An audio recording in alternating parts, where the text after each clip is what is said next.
I'm Linda Killian. I am a professor of journalism and the director of Boston University's Washington Center.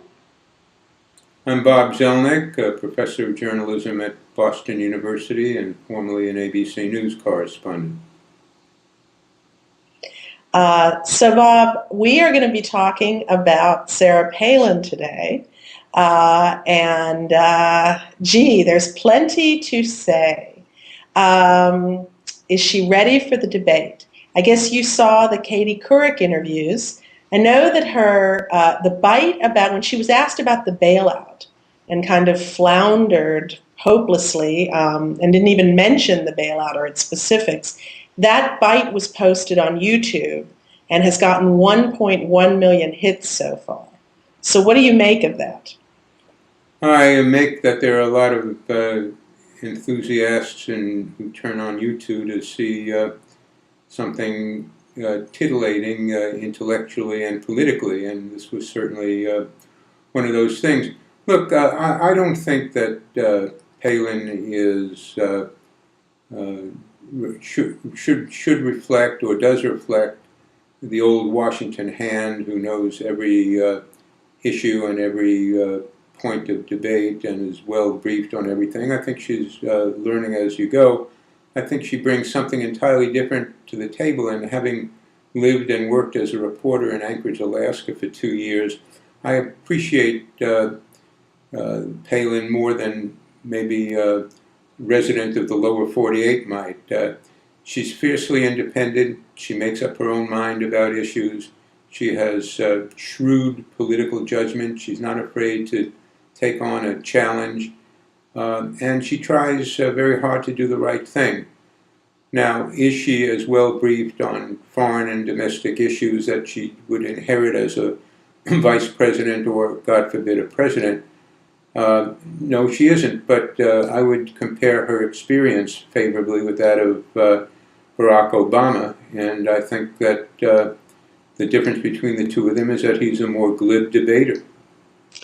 Well, I don't think there's any question that she is very authentic. That is, and has a certain amount of charisma. That is, I would suspect, how she got elected governor of Alaska from being the mayor of a town of 6,000 or whatever it is. But do we want a vice president to have on-the-job training, especially with a president who is getting up in years, let's face it, and has had cancer and has had health issues? And given what we've seen in the past week, in terms of very, very serious issues that the nation is facing, I think some people, including some conservatives such as David Brooks, are reevaluating her as a choice. And what does she reflect about McCain's judgment? That having spent that's the more important question, I think, because after all, we're electing him as potentially as president. You can't judge Sarah Palin by the standards of somebody who has been a senator from Virginia or a governor of New York or a leading contender for one office or another in California. You will at some point soon, and I agree with you 100%, you will at some point have to judge her as a sitting vice president, or, when I said God forbid, not because I'm afraid of her being president, but I wouldn't want anything to happen to any president of the United States. She would have to be judged as president. But hopefully not now. Hopefully that's sometime down the road. Yeah, and getting back to your point about Barack Obama, I don't know, it seems fairly self-evident to me. I don't think you can compare Barack Obama and his body of knowledge and his experience with hers. I think there's a vast difference. But moving on. In whose favor? Well, we'll let those who are listening decide on that. The Republicans have a lot of problems in this election. There are a lot of strikes against them in this election. I don't know if you think Palin will help or hurt the ticket ultimately. I think she was selected because to help shore up the conservative base, and I think conceivably to take advantage of some women that were disappointed that Hillary Clinton was not the nominee or on the ticket. I think some of them may be a little concerned at what they've seen in the past few weeks. But do you think it would have made a difference had McCain picked someone else?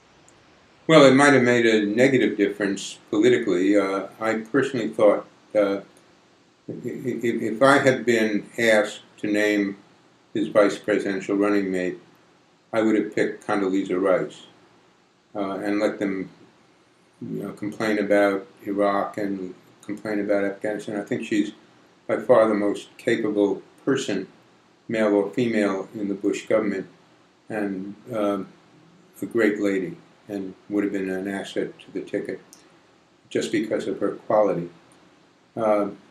I think I'll be in a better position, as will you, to predict the impact on the ticket after we watch the debate this evening, and to see if she can hold up in the cut and thrust of a tough Washington situation. I agree.